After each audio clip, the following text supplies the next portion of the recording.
get myself in trouble now. Fast forwarding even more, because again, we're all learning that I'm not the greatest at doing these videos.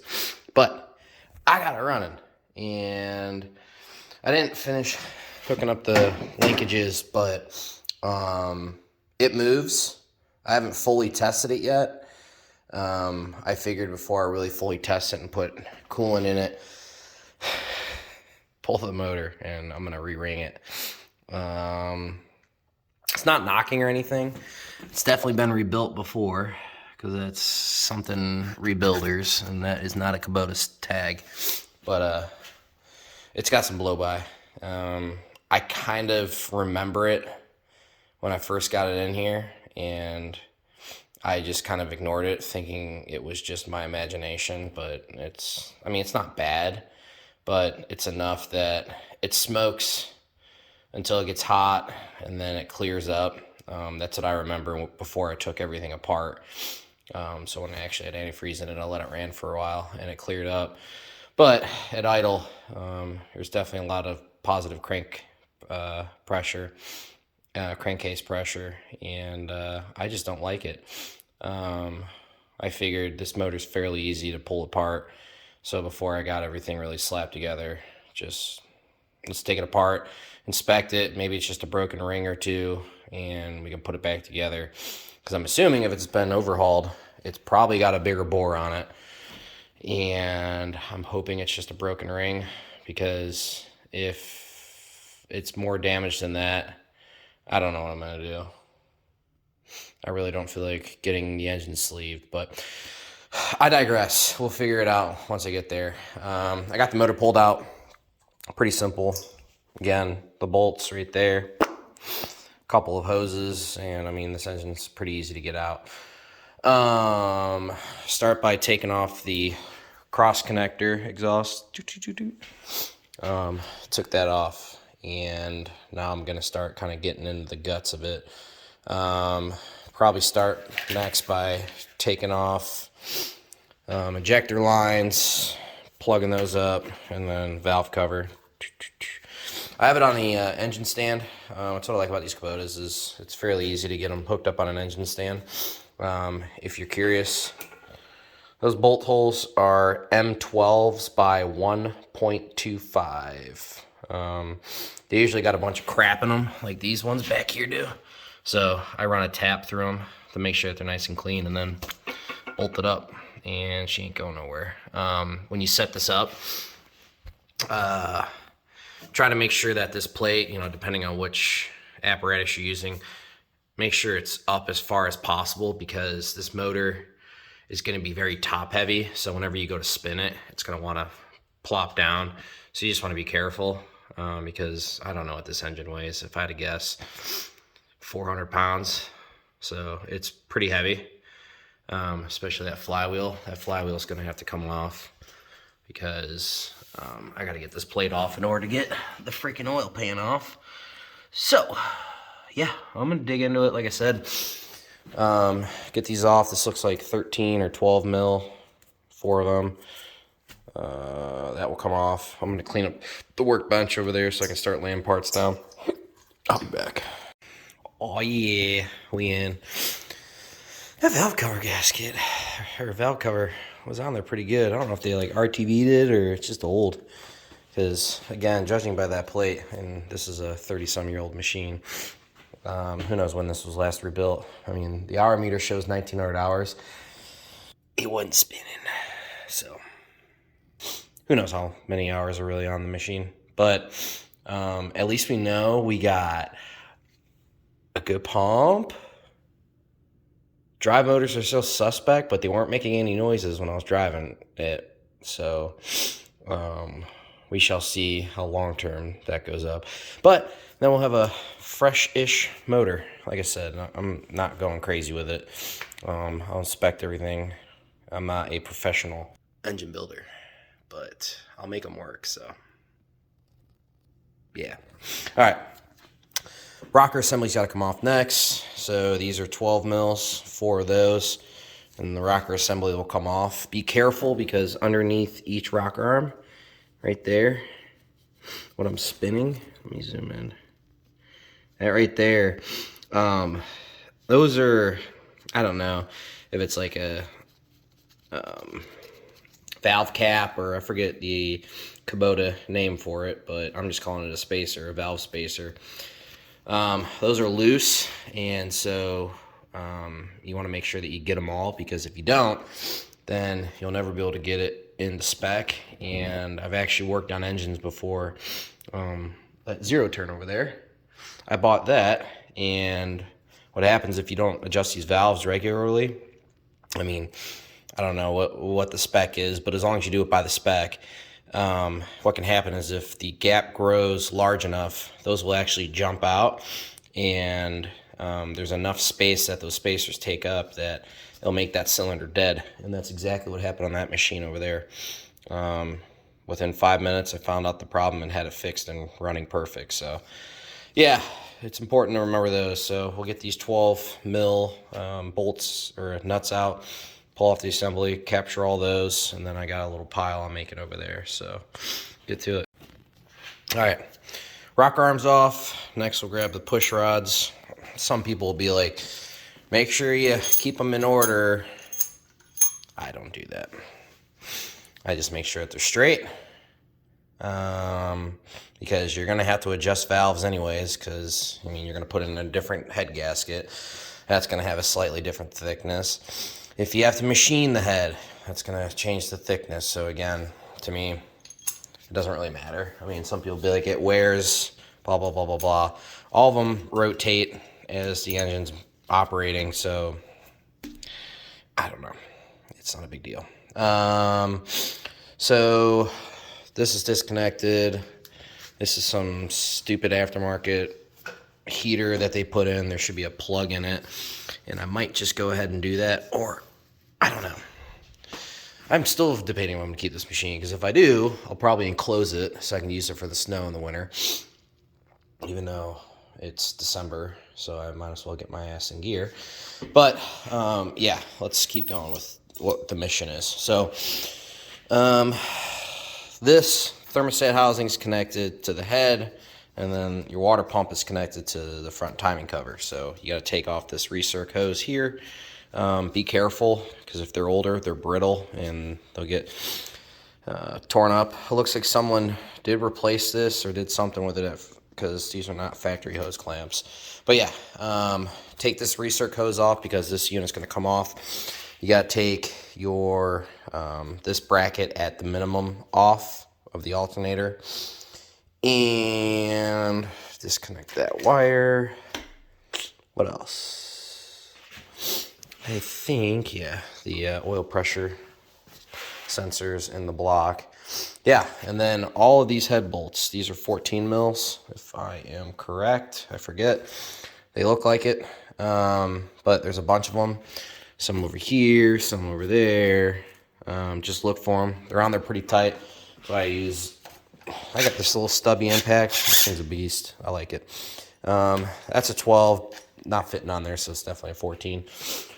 Yeah, let me get this bracket off, and we'll go to town next. Probably the next video, I'll have the head off. But remember, that guy, bracket, sensor, and all the bolts, and pull your push rods out, and then the head will come off.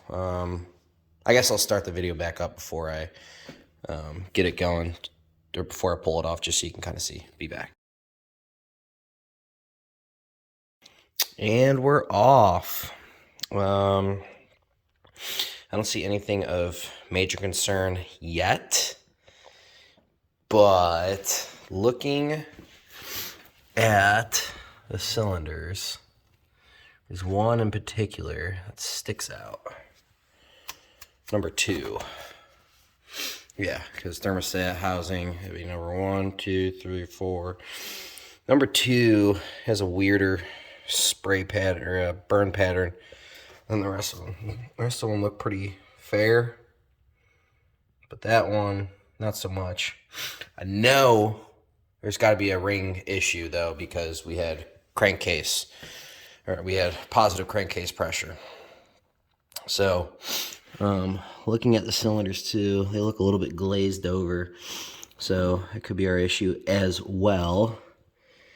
And I'm not seeing anything that says that these are oversized rings or pistons yet, which would be nice. So I'm going to keep stripping it down.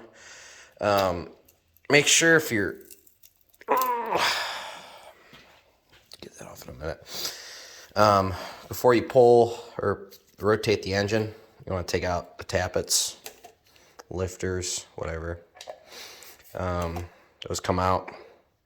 They will slip out. I've put an engine together and forgot to put these in. Thankfully, I found it before I had to fire it up, but yeah, that was a bozo move. So make sure you put them back in. Right here is the oil feed for the cylinder head. Get that nice and clean before you put it back together.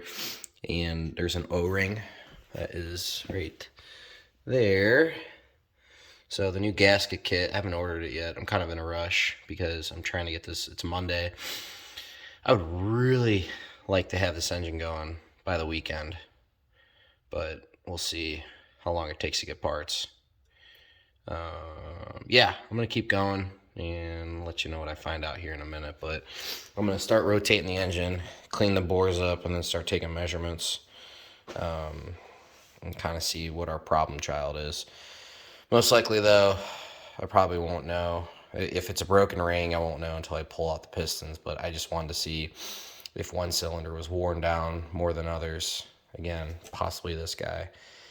But there's no scratching, at least on these two cylinders, because these two, the middle two cylinders, are in sync with each other, so they go up and down on the same plane, and then the outboard cylinders are the same way. They go up and down on the same plane. So there is a marking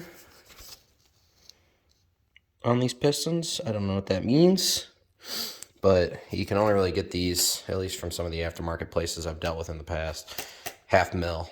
So yeah, I'm gonna get this old head gasket off because you're not reusing that. And we'll be right back. All right, excuse the heater in the back. It's a little chilly tonight, but I'm back.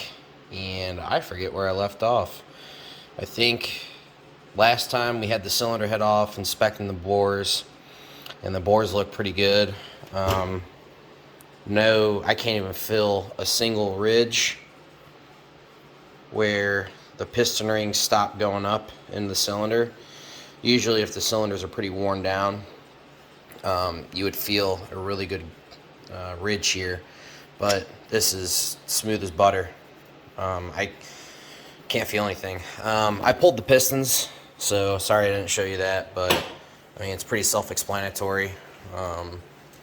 These are sitting on the crankshaft. You get access to the bottom side.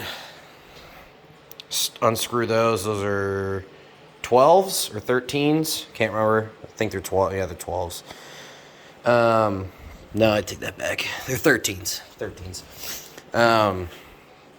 Yeah, unscrew them, get something soft, and drive them out of the piston, or out of the bore. You kind of want to be careful. I didn't feel a gap, or excuse me, a ridge here. Before you take off the pistons, or before you take the pistons out, I would inspect these bores and clean the top surface off. I didn't do this one just yet. That great, but you can kind of see how there's a black ring, and then it's kind of bare metal down here. So the piston ring, the top piston compression ring, stops right there at the tip of my finger. Yeah, right there. And so here nothing's touching it, but down here the piston ring's riding on it. So after an older engine that has a lot of hours on it, you'll either get a ring here where there's a ridge, or there's just a lot of carbon buildup. And to save your pistons in rings, assuming that they're still good, it's best to clean this up best you can, because you can damage, especially if there's a pretty big ridge. When you go to push the piston out, the top compression ring will grab it and can break rings or this and that. But this was good, so I just lightly cleaned it up and pushed them out. But I digress again. I do a lot of talking, so apologies. If we remember, number 2, zoom back out. Number 2 was the cylinder that I thought looked funny.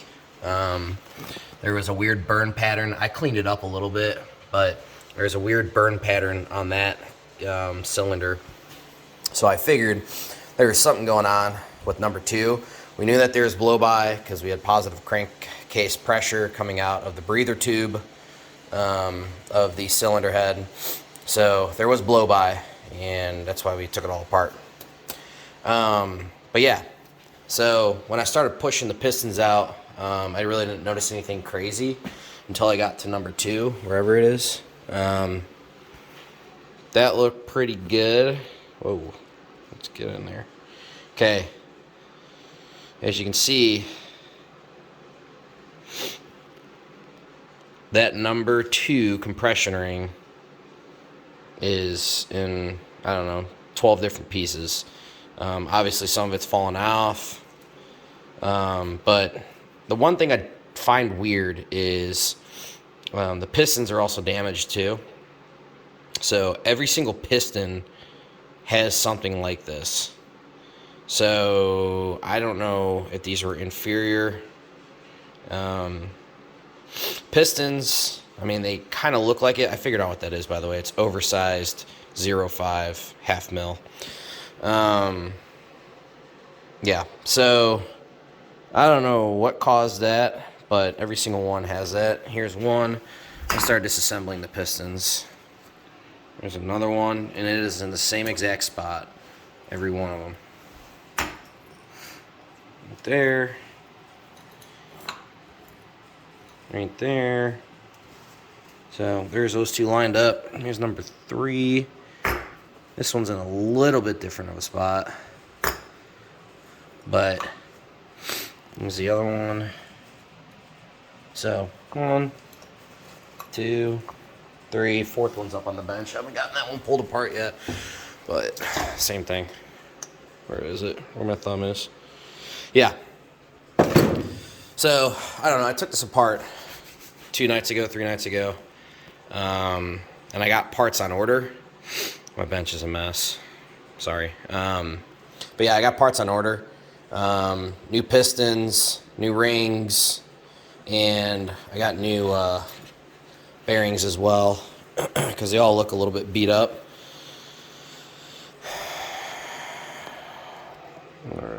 There we go. Yeah, that's one of them. Doesn't look all that great. So, got new connecting rod bearings, new pistons, and new rings. Everything else, connecting rods look good. And I'm not going that far because, again, I'm just doing this a plain Jane, put some rings, pistons in it, slap it back together. I mean, guys, this isn't a brand new machine. It's never going to be a brand new machine. Who knows? It might run for a couple of years and then someone scraps it because, I don't know. But this I know is going to get at least another few thousand hours out of this engine. I'm confident in that. So this is what I'm doing. And if you don't, again, I don't care. This is what I'm doing. Yeah. All right. I'm going to keep going. I'm going to get that one over there taken apart. And I'm still like a day or 2 out from getting the new pistons and all the parts. So I'm going to clean up the deck surface. I mic'd the bores and they look good at the oversized measurement. And there is a free manual online for the V1702 engines. Just Google it and you'll find it. But you can definitely tell that these were relined at one point.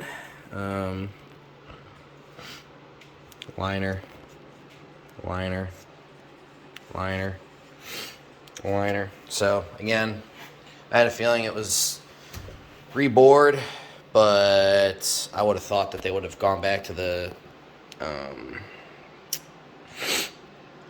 I would have gone back to the factory bore size, but they just punched it a 1/2 mil over. So thing also too is, can't really tell, but there is nothing for there we go. There isn't much cross hatching, so I'm thinking this engine got hot. That's kind of what my prediction is. It got a little hot, stressed the pistons. Number 2, surprisingly, was the first one that kind of went, and I think they caught it, and yeah. But the head looks good. I don't see any cracks in it, because usually that's what I find on Kubotas is the heads, if they get hot, will crack. So that makes me happy.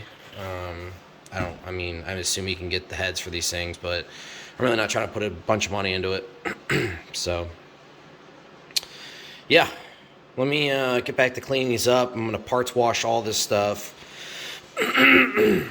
And hopefully in a couple of days we'll have everything back and all the parts in, and we can get it put back together. Till then, later. Jumping around again. I think that's a common theme for me, just because I'm not set up to really record well. And yeah, I got everything kind of mostly put together. Just working on the valve train right now. So if you want to remember how to put everything together, just as a wise man, Andrew Camarada, says, just watch what I did in the beginning in reverse. Easy as that. I think that's how he said it, but yeah. Basically what I did that I didn't record is put all the bolts in the oil pan. That's back on. Obviously make sure nothing was in there. Made sure crank rods or connecting rods are tight.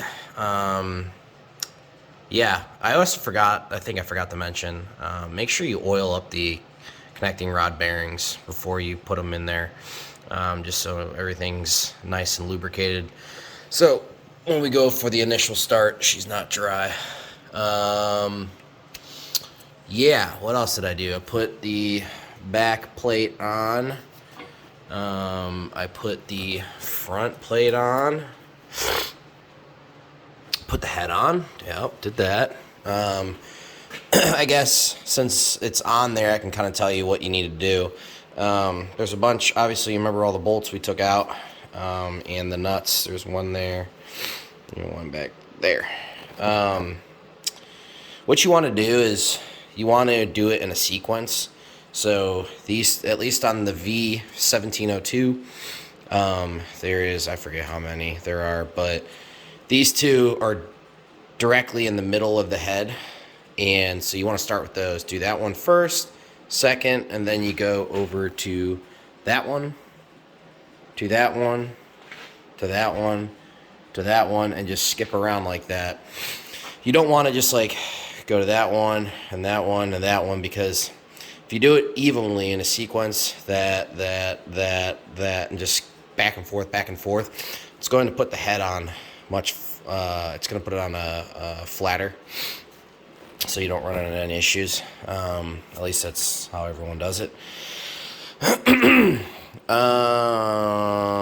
Before you put the head on, make sure you put those lifters in. I remember warning you about those when we took them out originally, so make sure you put those in. And then before you put the rocker assembly on, put those caps on. Oh, come on, come off. Of course, it's got oil underneath it, so it's stuck, but those caps, put all those on the valves, stems. Yeah, this thing, I didn't notice it leaking any oil, as far as like smoking, besides the blow-by. I mean, again, I'm doing this cheap and fast, but you could replace the valve stem seals. I'm not doing that. Outside of that, yeah, it's just putting this back together. So I'm gonna drop this on. Oh yeah, the head bolts, those go anywhere from like 56 to almost 60 foot-pounds. Just Google it, Kubota V1702 torque specs, and you will find every single torque spec for this engine. Easy peasy. So Yep. The rocker assembly goes on like so.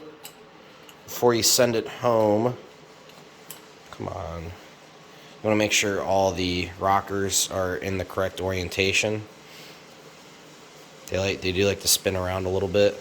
So got that. What the hell? There we go. Wrong hole. Okay.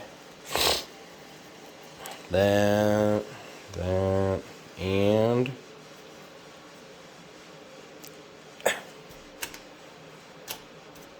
yeah. There we go. All right, cool. And then before you tighten it down, make sure that all of the rocker arms are seated properly into the push rods. So that one's not. So you just grab it, and then I just set it in there like that so it can't move. Same thing there. Set it in there so it can't move, and just do that all the way down for all 8 connecting, or excuse me, push rods. After that, and then we'll get this torqued down. 4 bolts. There's washers, and then the nuts go on. Tighten that down. And then we'll set our valves. I don't know. There's definitely a valve spec, but I usually just go for about 7 thou on all of them. There's gonna most likely be a different one for the exhaust and for the intake, but again, I just set them for 7. That's usually a good happy medium, because there is a range, and it's a good happy medium for them all. And I mean, I'll double check the specs, because there is the specs out there, but yeah, setting those is pretty simple. You crack that nut loose, and then that's slotted so you can put a screwdriver in it. Then you get your feeler gauge and go in between the valve and the rocker. So again, you don't set those until everything's tightened down. So let me go tighten all that down, and then yeah, get to setting valves. Boom, valves adjusted. I mark them as I go. Ding, ding, ding, ding, ding. What I found is the spec is 0.007 something to 0.008 something. So you know what? Instead of me doing 7 thou, I did 8 thou. And looks like we're all good. A couple of the valves were tight and actually pushing down even when they're arrested. Others were not like that. They're really loose, but I got them all situated now, and we're happy. So yeah, I'm going to next probably throw the valve cover on, get the injector lines hooked. Gosh, I was pointing at the ground. Valve cover on, injector lines on, so I can get those covered up, and probably call it quits for the night. And we'll resume later. All right, got this hunk of junk all basically put back together. I installed the injector lines. Now I'm in the process of bleeding them out. I got some fuel here in my little makeshift tiny fuel reservoir, just to see if it pops off before I put it back together and make sure there's nothing crazy going on with it. But yeah, I'm in the process of bleeding it. Why don't you, I guess it'll be the first time I'll try to do this, but watch. I'm gonna kick it over and we'll watch some fuel spit out. There it goes through.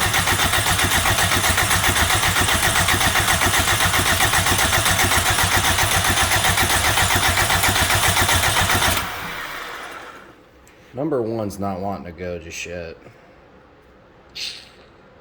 I don't know what's going on with that. But I got fuel in 3 of them. Give me a second, I'm going to tighten these down and we'll pop it off on at least 3 cylinders.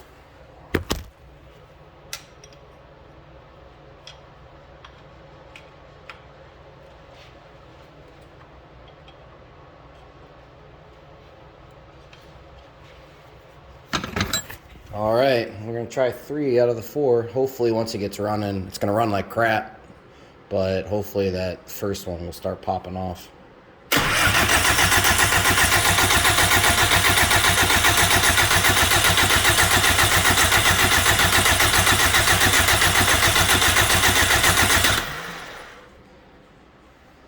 she's not gonna wanna. I need to glow plug it. All right, let me go get some glow plug action, and we'll try it again here in a second. All right, glow plugs are getting hot. Try it again. It should go this time.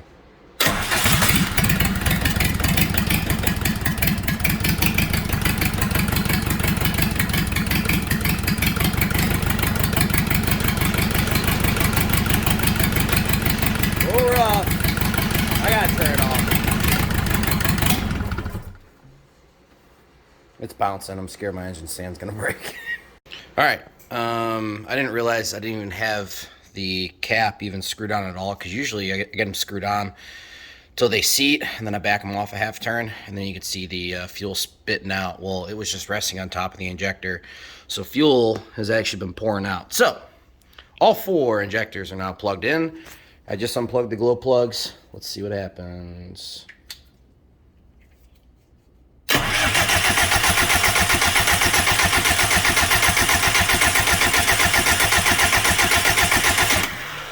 All right, we need a glow plug. Spark means we're lit. Try it again.